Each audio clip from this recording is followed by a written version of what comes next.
Hi, everyone, and welcome to today's Uprise webinar on Improve Your Financial Mindset, where to start. Often I delay a little bit at the beginning to give people a chance to join, and I'll go a little bit slowly, but I've got a lot to cover. So just say hi. Hi, everyone. Say hi in the chat just so I know that you're here and you can hear me. And if you've got any questions that you're bringing specifically to today, pop those in the chat and I'll do my best to answer them as we go along. If you've got any questions in relation to anything that comes up, I'll also do my best to answer those verbally. I can already hear myself talking quickly, so I will talk quickly. I'm a psychological coach at Uprise. My training is in psychotherapy and counselling. I also have a master's in business administration, and as a private practitioner, I run my own business, and I am an investor, and I invest in shares and cryptocurrencies and property. So I bring all of that to this conversation today as well. I'm also good at budgeting. My friends would say that I'm a tight ass, which is our Australian colloquial way of saying, hey buddy, you're good at not spending money. I used to take it as offense, but actually now I realize, particularly doing a webinar like this, that actually it's a compliment to be a tight ass, because that's actually where anyone needs to start to get ahead of their finances. So acknowledgement of country, Yam Gambangere Jagun. I'd like to acknowledge the traditional custodians of the lands upon which we each live, love, work, and play. For me, it's the Gumbaynggirr peoples. I pay my respects and gratitudes to their elders, past, present, and emerging, for their continuing custodianship of this country over countless generations. I would also like to extend a warm welcome to any Aboriginal and Torres Strait Islander people who are present with us here today. Welcome and thanks for being here.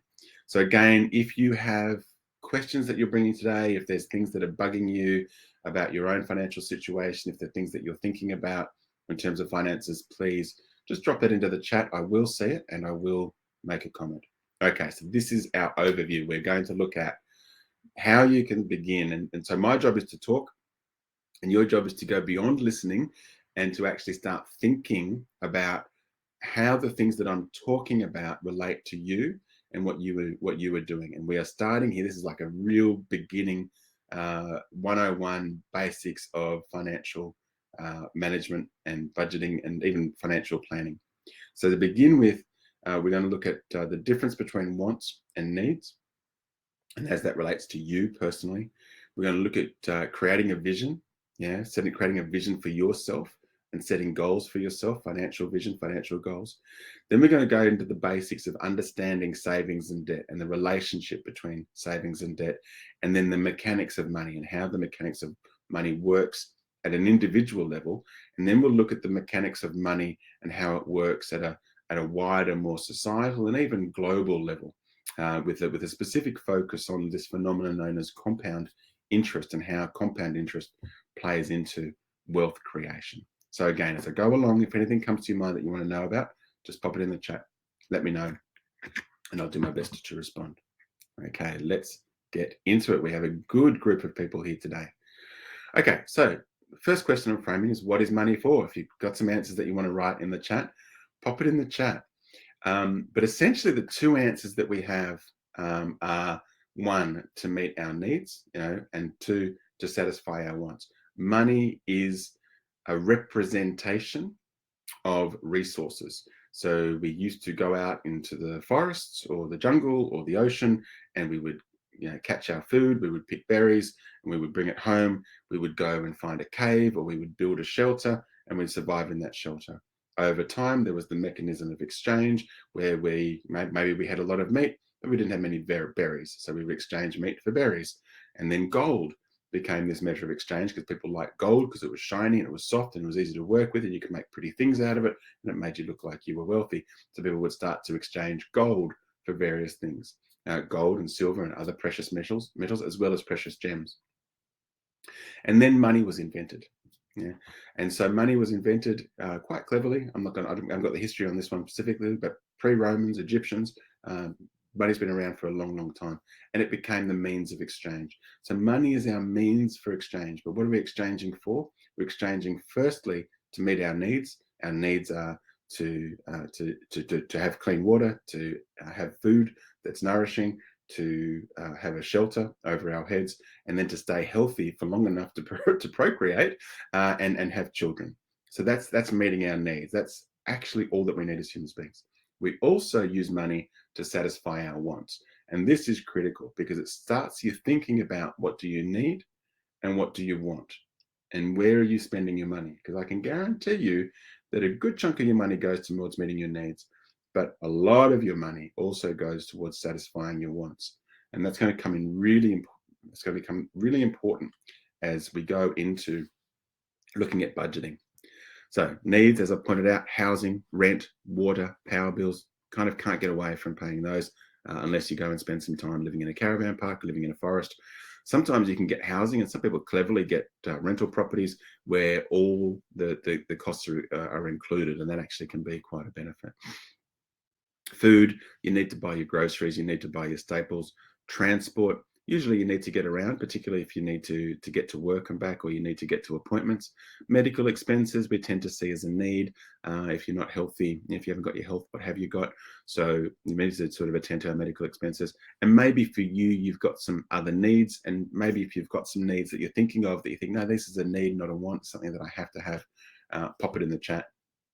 And I know that a lot of you are already being funny in your head. You're going, I need Netflix. I need chocolate. I need, there's all these things. I need beer. I need to go out. But they're not needs. They're wants. So this forms your needs form the baseline minimum expenses. These are your must-haves. This is what you have to spend your money on. And this is where, if you think about our social system of providing money for like Centrelink payments, parenting payments for people who don't have money. This is what it's calculated on. It's about meeting the basic needs, minimum cost of living in a country. So what are your wants? Your wants tend to be entertainment, going to the theatre, going to a show, going out and doing all sorts of things. There's a plethora of activities that we can go out there to entertain ourselves. Dining out are things that people like to do. Even if that's just, if you go to work and you go out for lunch and you go and buy your lunch, that's dining out. Going on holidays, there's the transport, there's the accommodation, there's the dining out, there's the activities that you're doing on holidays. Technology, we love our gadgets. I love my gadgets. And to, as a sort of, I'm a sole trader business person. I kind of use my technology. I'm using the screen right now to make a living. I use my phone to make a living, but I also use it to play games, to watch videos, to do other things. And so you're asking yourself, to what extent are you using your technology? Because this is something that you'll spend money on. And is it a need or is it a want? Certainly for my kids, they think it's a need. Absolutely believe they can't live their life without technology, but I could easily take it away from them and they would live just as well. I was talking to a friend the other day and then saying, well, actually it was my kids went to a different person's house and they went, oh my gosh, they've got a room and they got 5 gaming PCs in that room and we all sat in the room, we all had gaming PCs. The kids are like, that's absolutely necessary. No, that's a want and it's an expensive one. Buying gifts, buying other nice things. Maybe you want a new car. Maybe you want a home of your own. Maybe you want to own an investment property. Maybe you want a house by the beach or in the country. These are all wants, not needs. So what else are the things that you would put on your want list? And it's actually very useful. I really encourage you to do this. Line down the middle of the page, needs, wants. Write down your needs, write down your wants. To get really clear on this. Because many of your wants are getting in the way of you achieving your financial goals. Some of them, if you look at number 6 in particular, those are your financial goals. Sometimes number 3, number 4, those are your financial goals as well. But they're goals. Yeah. And I'm going to talk later about goals being aspirational, something to aim for the future rather than something to expect to have now, particularly if you're wanting to get on top of your finances. So this is the formula in terms of accumulating wealth, because I'm assuming that the reason that you're here is because you're interested in accumulating wealth, that you feel that your capacity to develop your wealth, to build yourself financially, has either plateaued, it's flattened out, and you're like sort of stuck at a particular level, or you're like, why am I going backwards? Here I am working, and yet I feel like either I'm not going anywhere, running on the treadmill, or I'm going backwards. So this is the antidote. This is the solution. This is the formula to get out of that trap. 1, have a vision. Yeah, look ahead. What is it that you want? 2, have a belief in your own ability to achieve that vision. 3, you need to make a commitment. And 1 and 2 are pretty easy. They're just bing, come up with an idea, come up with an idea. Number 3 is where, what do they say? The rubber really hits the road. You've got to make a commitment to your own future.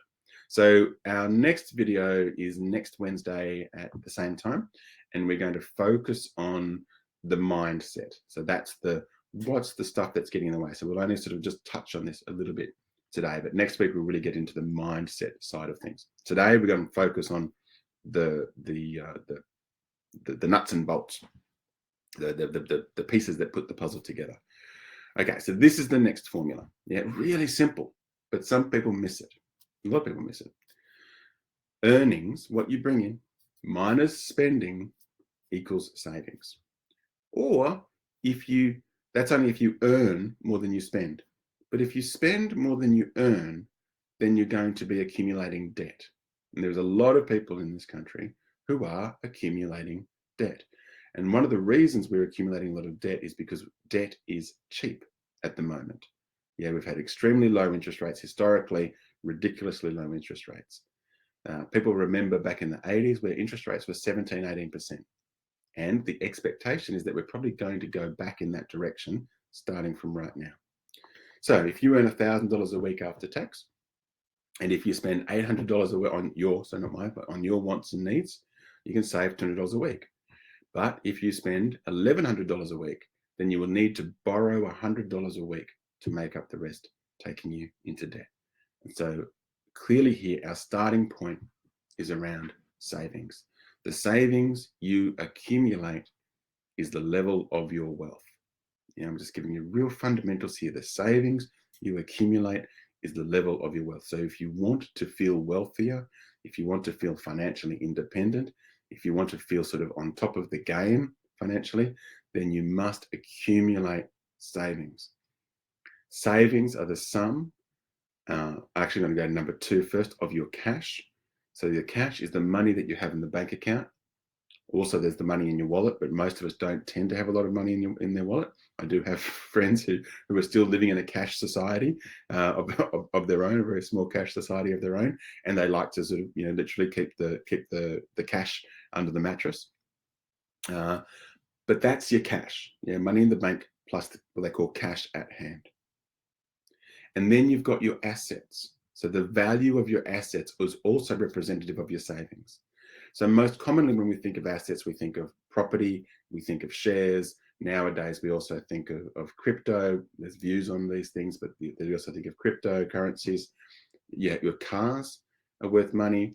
And these old things of value of gold, silver, platinum, the precious metals, and precious gems, diamonds, rubies, sapphires, emeralds, they all tend to constitute assets.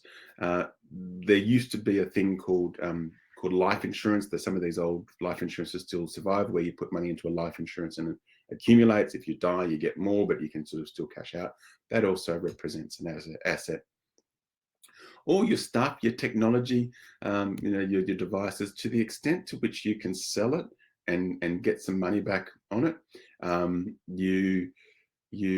that's the level of value. But normally, and they say, this is with a car. Someone's just commented, diamonds are largely worthless. Yeah, because people aren't valuing these things the way that they used to. But there's a value. You can go to a market and you can sell these things for whatever value that they're at. Some things go up, some things stay the same, some things go down, and we'll talk about that in a moment. My technology has value, but basically, as soon as I walk out of the shop with my computer, my laptop, my phone, that value is pretty much halved. And then, depending upon the item that I've bought, it's on a decreasing scale. So it is actually a loss, and I should be. It's because they call it depreciation. And I should be depreciating the value of all of these items in terms of making sense of what my level of income, my savings or debt is. So debt, a lot of people use debt. What's the problem with debt? I was talking to a young fellow the other day, and he goes, oh my gosh, I went to this lender and I said, how much can I borrow? And he only needed 5,000. They said, oh, we can lend you 15,000. He goes, oh, what could I do with $15,000? I could buy a Fabo car that I like, or I'm going to borrow that $15,000. Turns out then he's then paying interest at around 20% on that $15,000. So that borrowed money is now being repaid with interest. Yeah, he got his Fabo car, which broke down on the way home. But paying that interest is a form of spending. So now I've not only have I got the loan, I've got to repay the loan. There's principal, they call them principal payments that I've got to pay. That's the amount you borrowed plus interest. So I'm paying principal plus interest. And so that's increased my spending.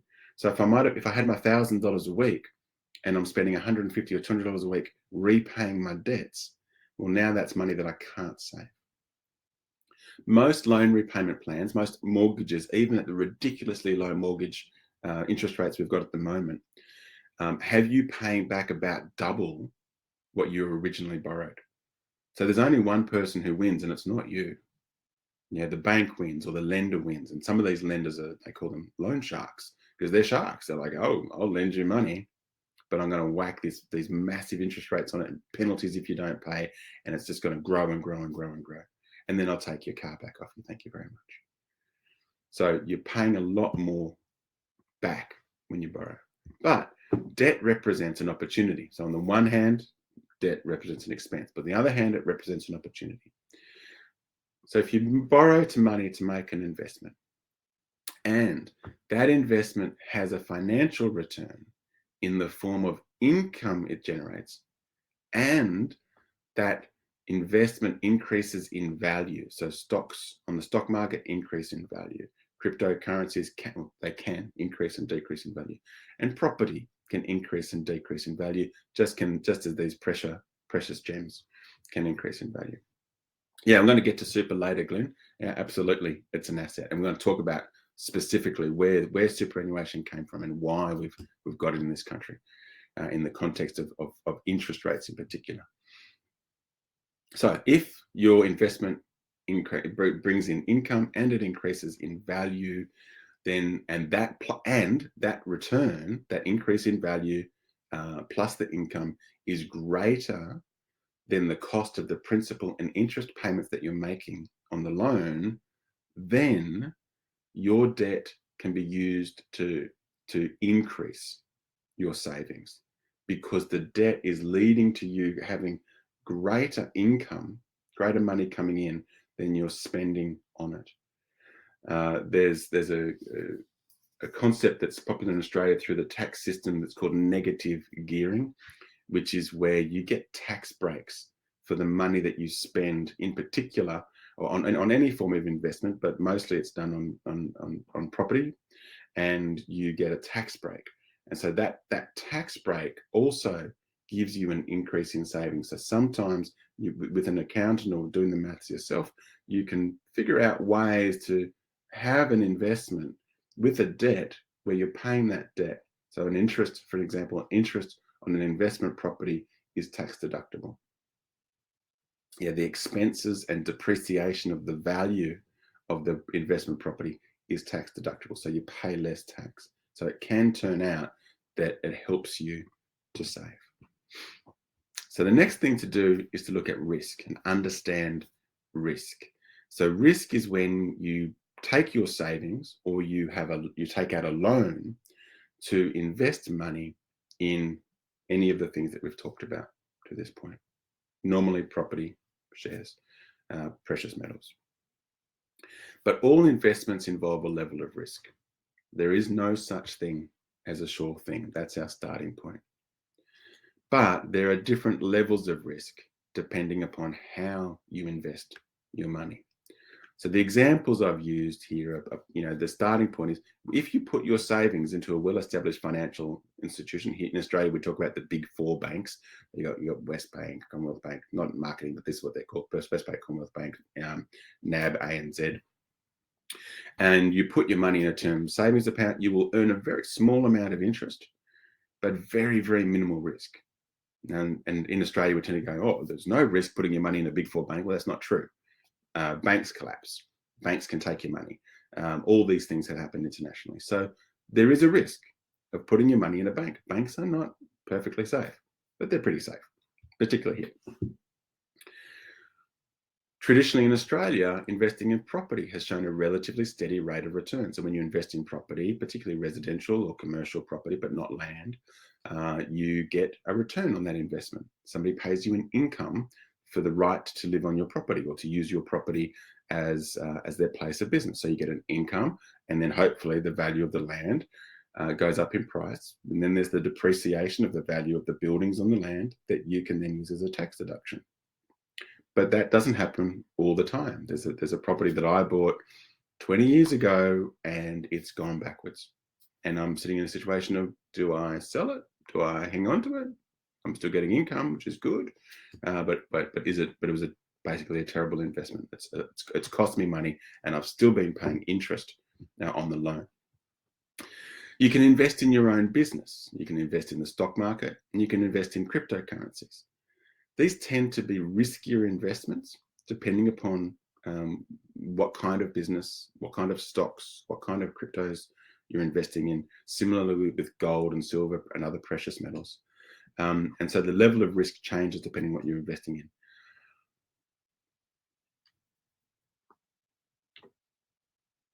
So this brings up the question of what we call risk appetite, and you hear people in at the high levels of finance talking about risk appetite. I've got a friend who works as a what does he do? He's manager of risk for a large international corporation. You go, well, what's your risk appetite?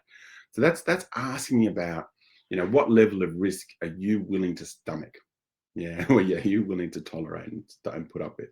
So as a good rule of thumb, the greater the risk, the greater the return. So if you're willing to play on the stock market, if you're willing to play in cryptos, quite possibly you have a greater return. However, you're also likely to lose a lot more money.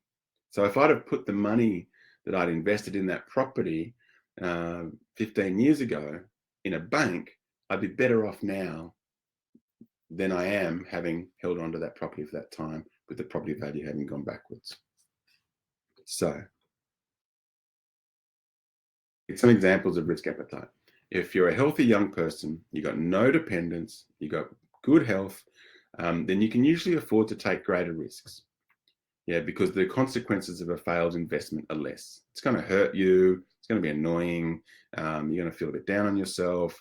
You're going to wish you invested in something else, but the consequences end about there. If you're in middle age, you've got dependents, you've got kids, you've got a partner, you don't have a huge amount of savings, well, you need to be quite careful not to risk the savings that you do have, because there's going to be consequences for you, your partner, your children. And as a therapist, I see people who come to me and as adults, and their parents risked too much, and they then had to sort of move out of their nice home, moving in with grandparents, or moving into a much smaller rental property. And this really did have a big impact upon their feelings about themselves. So as we sort of have more people relying on us, there's more consequences. We need to be more careful. A person close to retirement probably can't afford to take any risks at all with their retirement savings, because if they've got a certain amount to live on for the rest of their life, they're not going to make any more income through earnings, then they need to be very, very careful with what they do with that money. So Albert Einstein is quoted with saying, "The most powerful force in the universe is compound interest," which is an interesting quote to draw from a physicist, and it may not be an accurate quote. Trying to find the actual original source for this quote is not easy. But what it says is that compound interest is a powerful force. What's compound interest? Compound interest means that if you invest money now, so put money in the bank, money in shares, money in property, then next year you're going to earn your initial investment plus the interest you earned the previous year. So you've got $1,000, say it's 10%, it's just a nice easy number. You've got 10% interest. So this year you put in $1,000. Next year you'll have 1,100. And then the next year you'll have 1,110. And then the next year, so every year you're going to get a little bit more on your return. The most powerful force in the universe, it always grows. So if you are able to have money that is earning decent interest, then that will grow. Now, most saving strategies, and this is probably the one where if you haven't started a saving strategy, this is where you start. You put money in a place where it earns interest in a bank account. A fixed term interest, fixed term bank accounts tend to give you a little bit more interest. So you shop around, you find the most interest that you can. And then you try and add a little bit at a time, add a little bit at a time, a little bit at a time, a little bit at a time, a little bit at a time, a little bit at a time. So if you do it monthly, it's going to go up faster. If you do it annually, it's going to go up, but it's going to go up more slowly. So the more often you can put deposits into that interest-bearing account or into that investment, the more that your compound interest is going to grow over time. So this is the foundation of wealth building, making small, regular contributions to an interest-bearing asset. And this is the precise principle underpinning Australia's mandatory superannuation scheme. Because as individuals, we don't tend to be very good at it. The government turned around, I don't have the date, but whatever it was, about 25 years ago, and said, right, you lot, we're going to force all of you to save. And you know what? The way we're going to do this is not only are we going to take tax out of your income, we're going to take a little bit out of it. We're going to call it superannuation. Yeah. So that every year, every pay cycle, you put in a little bit more money into your super. And then we're going to give that money to somebody to invest, the superannuation fund. And the job of the superannuation fund is to try and maximize the interest that is returned on your investment. Now, some years it goes backwards, but most years it's been going forwards because people who work in investment tend to be pretty good at what they do and they tend to be able to make a decent return. And most superannuation funds, you get to decide how risky you want to be. Do you want to risk in international shares, or do you want to risk in just blue chip shares, or do you want to only be in property, or do you only want to get interest? And to get interest, big corporations like that, big fund managers, they buy what they call bonds from governments, and the government bond just offers a guaranteed level of interest on that bond. So that's what your super is. And so your super becomes an asset until it's accessible, in which case it becomes cash that's available to you, depending upon how that you organize for that cash to come towards you. Okay, so when's the best time to start saving and investing? This joke actually comes from the property. When's the best time to buy property? 20 years ago. When's the best time to start saving and investing? 20 years ago. When's the second best time to start saving and investing? Now. If you have kids, teach them this principle. Yeah, I don't give my kids pocket money. I just say every week, a little bit of money in exchange for you doing some chores around the house is going into your bank account. By the time they get to the end of year 12, then they will have a significant chunk of money in their bank account that has been earning interest over time. And the banks tend to offer a scheme for young savers where if they put in extra money and they don't take money out, then they earn bonus interest over that period. So getting started, doing a budget. So remember that your savings is your income minus your expenses. And you only need to look at your bank account. Seriously, if you look at your bank account and you go, okay, well, there's the money coming in on one side, there's the money going out on the other. And you take those numbers and you put it into, if you do a search for online budgeting tools for free, I'm not sure if you can see my cursor, but on the bottom right down there, just search online budgeting tools, free. Yeah. And then start plugging in those numbers. Yes, it takes a little bit of time, takes a bit of effort, but it'll show you where you're spending your money. There's one that I'm using called Money Brilliant that was recommended to me by a financial advisor, where I actually just plug in all my bank account details, which was a little bit scary. And then it just sucks all the information and goes, right, this is what you're spending here and here and here and here. It's like, oh, okay, that's where my money's going. So where's your money going in? And then you got to say, okay, well, how do I increase my savings? It's really simple. There's only two ways to increase your savings at the starting point. One, in fact, right throughout time. One, increase your income. Two, reduce your expenditure. Now, most people are going to be at the number two. But we'll start with number one. Increase your income. Increase your wages and salary. Yeah, get a promotion, get another job. There's a jobs boom at the moment. Yeah, people are looking for jobs where they're going to make 10, 20, 30, 40K a year, more than they're making at the moment. If you have investments, if you invest wisely, if you have savings and you put it in a fixed term bank account, you'll get a little bit more of a return. Now, a lot of the time you're like, oh, it's only $1,000. It's only this, it doesn't matter. It's increasing your savings, and that compound interest over time will catch up. Remember, the earlier you start, the sooner you start, the better off you're going to be. and if there's any other money coming in that you can think of. So increasing your income is aspirational. This is important. It's something to aspire to, aim for, move towards. It's about having your eyes out there in the landscape of the job market, of starting to learn how to invest. Are you interested in shares? Are you interested in crypto? Are you interested in precious metals? Are you interested in property? Just start learning. Just start going to talks. There's lots of free stuff on YouTube. Start learning and listening and reading and understanding that space, but also educating yourself, figuring out, okay, so what's the thing that I need to do to take the next step in my career? Where's the money? Who's getting paid, and following that direction. But it's aspirational. Reducing expenditure is opposite. It's about discipline. It's about commitment. It's about decreasing the amount of money going out by reducing the amount that you spend. Teresa, can you just pop the feedback link in the chat, please? How can you reduce the amount you spend on water, gas, electricity, rent, rates? People are spending too much on their heating bills. The cheapest way the quickest, easiest, cheapest way to reduce your heating bills is wipe out all the gaps in your house. Anywhere there's a gap, put a sock over it, stuff something in it. Get some of that stuff from Bunnings that you can spray into it so it fills the gap. As soon as your house is airtight, your heating bills go down, they reckon, by 40 or 50%. Are you eating out? Are you having a coffee every day you go out? Do the math. $5. Oh, I just have a coffee in the mornings. $5 a day for 48 weeks a year. Call it 50. 5 days a week, 250 times 5. Suddenly you're going, oh, hang on, I'm spending about $1,200 a year on coffee. What if I didn't buy that coffee? Would I die? Well, no, probably not. Could I make a coffee at home? Probably. Could I make a coffee at work? Probably. Okay, so there's $1,200 right there. How much are you spending on alcohol? How much are you spending on cigarettes? How much are you spending on other drugs? How much are you spending on subscriptions? How many subscriptions do you have for streaming services that you're not even using? So I'm because I'm a tight ass. I'm onto that stuff. I'm going, no, they're out with Amazon, out with Stan. Oh, there's a good show over there on that. Let's get that for a month. All right, close it down. We've watched that show now. How much are you spending on transport? Petrol prices have just gone up. Are you better off on the train? Are you buying an annual pass for the train? How much can you save? What about clothing, household items, toys, games, gimmicks, things that are fun, because you like doing them? Okay, how much are you spending on that? And how much do you need to spend? Take out apps. Yep. How do you take the burden out of budgeting?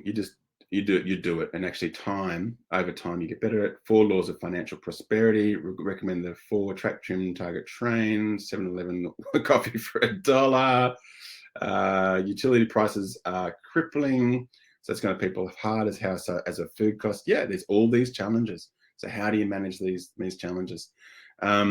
Decreasing your expenditure requires discipline. It requires a commitment, determination, persistence to just stay within a budget, prioritizing your needs and forgoing many of your wants. I've run out of time. Nobody gets wealthy by working hard and saving their money. The world's wealthiest people, and this is what they do. So I've just sort of gone into how do you actually really get wealthy, but we don't have time for that. That's about being inventive. It's about solving problems. It's about being able to sell or improve the means of selling, or knowing how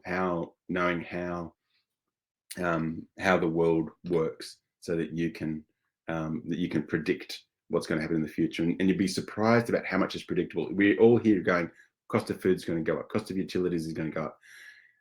A year ago, I could have told you that anyone who was making and selling vaccines was their share prices were going to go through the roof. Completely predictable. All you had to do was put some money on it, and you would have doubled or tripled your money. And you could have almost guaranteed that well before it actually happened. All right. So eventually people end up putting their wealth back into scarce resources: land, precious metals and gems, artwork, blue chip stocks, or fund managers that hold a huge number of blue chip stocks. And this is sort of safe money. And anybody who makes a lot of wealth, they do it with a relentless, single-minded focus on what they're trying to achieve. All right. Well, thank you very much for your time. We do have a bunch of modules in the Uprise website that you can use that take you through a lot of this stuff. And please share your feedback in the link in the chat. There's an app called Money Manager. That's a good one. It's a budgeting app. All right, thanks everyone. Take care. Really appreciate your time today. I hope you got something out of it. Please leave your feedback in the feedback form so that we know how to improve for next time. And I'll be back next week with mindset, how to deal with the stuff between your ears that's stopping you from achieving your financial goals. Thanks, everyone. Goodbye.